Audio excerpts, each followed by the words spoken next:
seem to take issue with the fact that it wasn't a direct communication from the court. I'm sorry. Excuse me, can you hear me now? I didn't mean to act like Max Sharp. I take issue with any type of suggestion that this was not a direct communication with the court. It went from Madam DA Fanny Willis to this court. It was a direct communication to this court. It was inappropriate. It was praising Georgia's RICO statutes to the court, which again was not appropriate, Your Honor. Frankly, I think it might be a good idea to print out the email and make it a court's exhibit to this record. But I think what Ms. Hilton was just saying was that the original communication was not from the district attorney's office. The original communication was, I don't know who this person is or where in the world they are, but some member of the world, member of the public, emailing Ms. Love directly, but copying several other people, the court included, because of course our email addresses are a matter of public record. And, you know, I basically ignored it and deleted it. But as you all know, because I forwarded the next communication to everybody,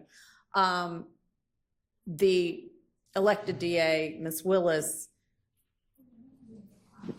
made a decision to respond and directed that response to Ms. Love, but kept everybody, including the person who had made the original email communication, and the court on her response to Ms. Love. And I believe that to be ex parte, and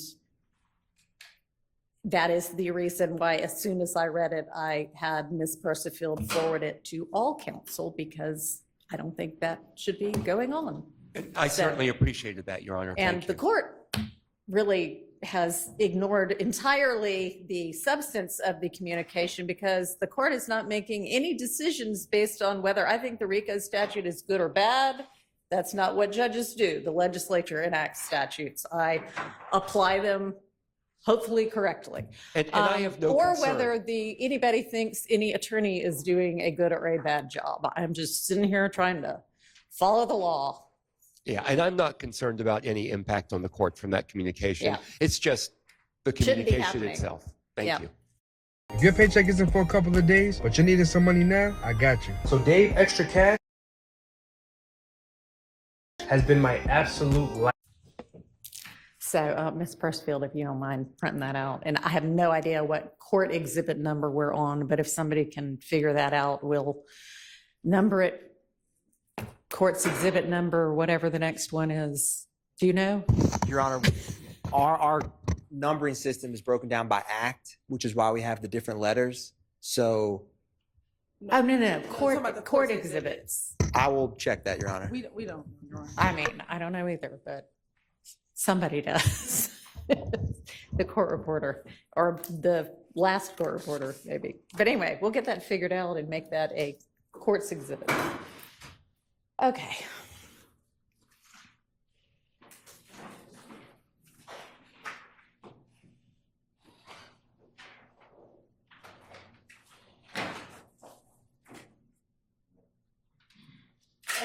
Mr.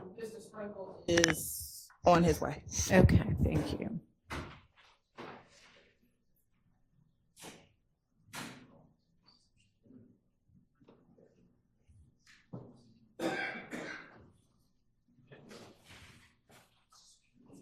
So I can't imagine that I am going to grant motion in limine number. Is it numbered? This one's not numbered. But the motion that requests work product of the defense of the prosecution, but I haven't gotten through the entirety of it yet. Nor, I suppose, has the district attorney. And they would be entitled to respond, but that just doesn't seem like an appropriate thing to do. I'm going to give them a chance to take a look at it and digest it and respond.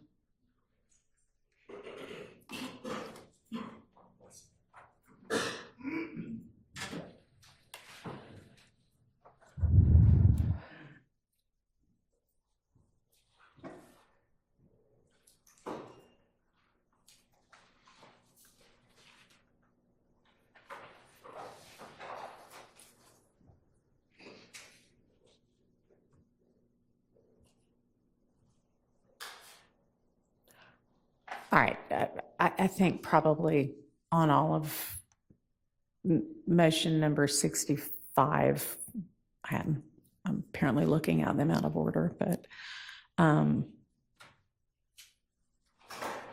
number 64, we're going to give, we might be able to take them up this afternoon, but I'm going to give the prosecution at least through the lunch hour to respond to those.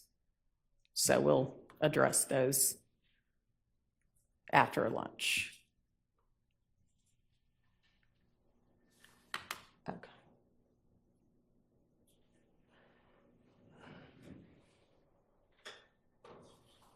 Your Honor, Yes. I will say that I know this morning we're going to be discussing some of the Instagram content of Mr. Ryan. And I think the argument which comes up in number 64 is